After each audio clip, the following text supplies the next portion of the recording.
In today's video, I am going to teach you how to change font size in Google Chrome. Adjust text size. To begin, open Google Chrome on your computer.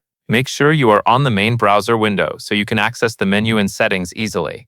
Once Chrome is open, look to the upper right corner of the browser window. You will see the three-dot menu icon. Click on those three dots to open the main Chrome menu. From that menu, click on Settings.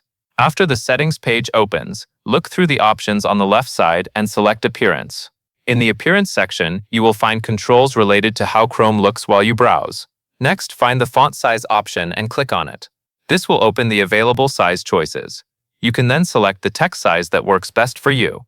Keep in mind that changing the font size in Chrome affects how text appears in the browser, but some websites may still use their own design settings. If a page does not look exactly the way you expect, that is normal.